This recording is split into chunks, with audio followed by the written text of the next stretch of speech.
In this crooked game of power politics here in America, the Negro, namely the race problem, integration, civil rights issue, are all nothing but tools used by the whites who call themselves liberals against another group of whites who call themselves conservatives, either to get into power or to retain power. Among whites here in America, the political teams are no longer divided into Democrats and Republicans. The whites who are now struggling for control of the American political throne are divided into liberal and conservative camps.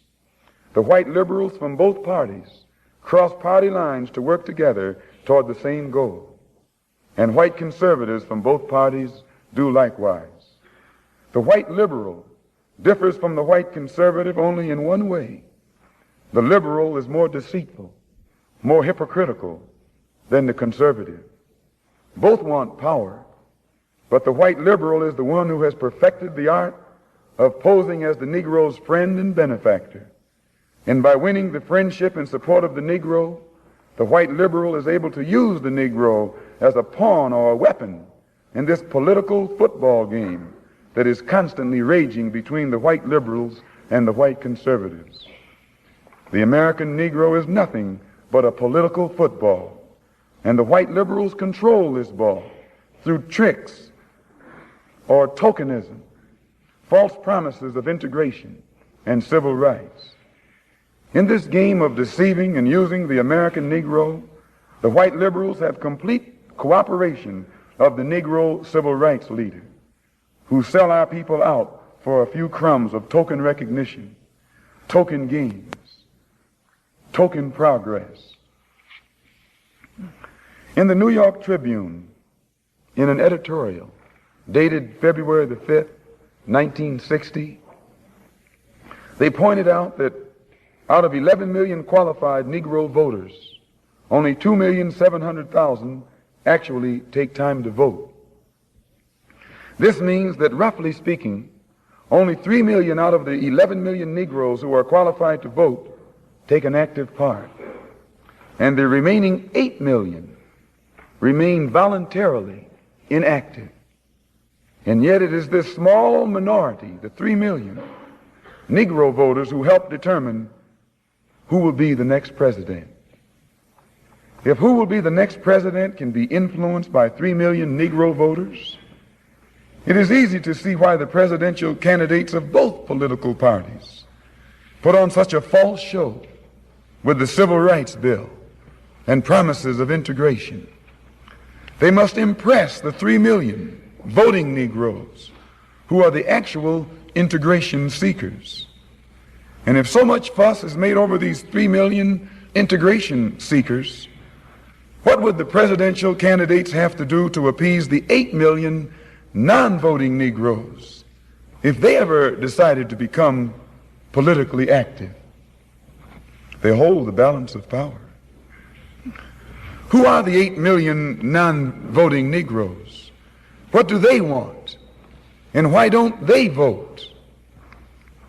The 3 million Negro voters are the so-called middle-class Negroes, or high-class Negroes, or uppity Negroes, who are referred to by the late Howard University sociology professor E. Franklin Frazier as the black bourgeoisie, who have been educated to think as patriotic individualists with no racial pride whatsoever, who believe in and look forward to the future integrated, intermarried society that is constantly being promised to them by the Negro politician.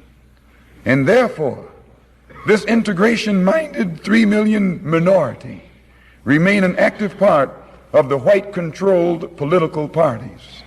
But it must never be overlooked that these 3 million Negro integration seekers are only a small minority of the 11 million qualified Negro voters.